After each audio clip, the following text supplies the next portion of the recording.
कहानियाँ जो मन को छू जाए। आज की कहानी है मनुष्यों के दुख का साथी कौन। एक बार एक व्यक्ति ने बड़ी घोर तपस्या की।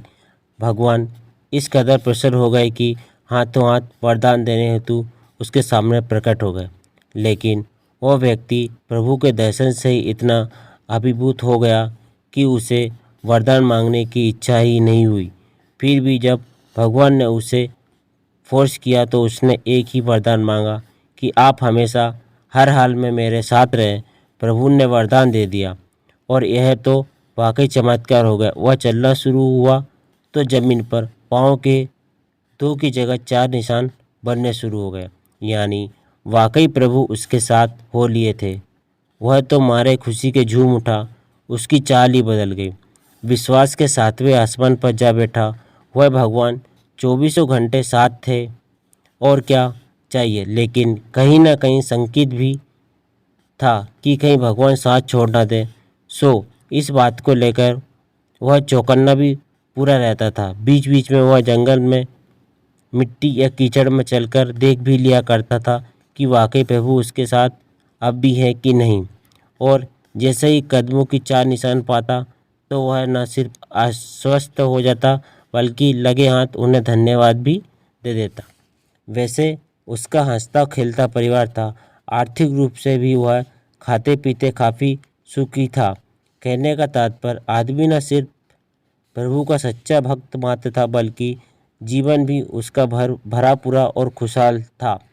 और सोने पे सुहागा यह कि अब उसका और भगवान का 24 घंटे का साथ भी था। लेकिन कहते हैं न कि समय की चाल सदैव एक सी नहीं रहती। बस उसी तर्ज पर उसके जीवन में भी एक टर्निंग पॉइंट आया। अचानक एक हादसे में उसके दोनों बच्चों की मृत्यु हो गई। पत्नी यह हादसा सह नहीं पाई और पागल हो गई। निश्चित ही इन सब का उस पर भी बड़ा गहरा असर पड़ा। मारे सदमे के धंधे पर ध्यान न दे पाने की वजह से वह भी नुकसान होना प्रारंभ हो गया। कुल मिलाकर चारों ओर से उस पर संकट का घेरा गया। बड़ी मनहूसियत में उसके दिन गुजरने लगे। वह तो यहाँ तक सोचने लगा कि अब जीवन में रखा ही क्या है, क्यों ना बचा हुआ जीवन प्रभु की भक्ति में गुजारा जाए। बस विचार करते ही वह तो सब छोड़कर सन्यास लेने जंगल की ओर चल पड़ा। अचानक उसकी निगाह अपने पाँव के निशान पर पड़ी। पंजे के 2 ही निशान थे। वह तो बुरी तरह चौंक गया और लगा सीधे भगवान को कोसने। संकट की इस घड़ी में तुमने मेरा साथ छोड़ दिया। अरे तुम तो आम संसारी से भी गए गुजरे निकले।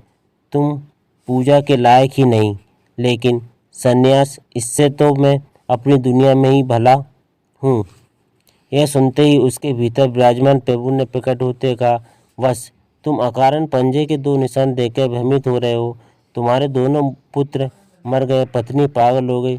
तुम क्या सोचते हो कि यह भयानक हादसा सहने की तुम्हारी क्षमता थी? बिल्कुल नहीं। तुम्हारे संकट के तमाम थपेड़े कब से मैं अकेले ही सह रहा हूँ। और यह जो 2 पंजे के निशान देख रहे हो वे मेरे ही हैं। तुम कुछ ऊट पटंग न कर बैठो या हताशा के गहरे भंवर में न चले जाओ। इसलिए मैंने बच्चे की मृत्यु के दिन ही थाम रखा था। यही जीवन का सत्य है। जब भी मनुष्य पर कोई बड़ा संकट आता है तब वह संकट सीधा मनुष्य की आत्मा थाम लेती है। वह जानती है कि मनुष्य का अहंकार या सदमा झेल नहीं पाएगा। आपको भी इस बात के कई अनुभव होंगे ही। आपने भी अनेकों बार नोटिस किया होगा कि आपके या अन्य किसी के साथ ऐसे हादसे हो जाते हैं तो कल्पना करो तो सहना मुश्किल है, परंतु फिर भी वास्तव में घटने पर सहने की क्षमता आ ही जाती है। इसलिए है कि वह सदमा आपका आत्मा यानी आपका भगवान झेलता है।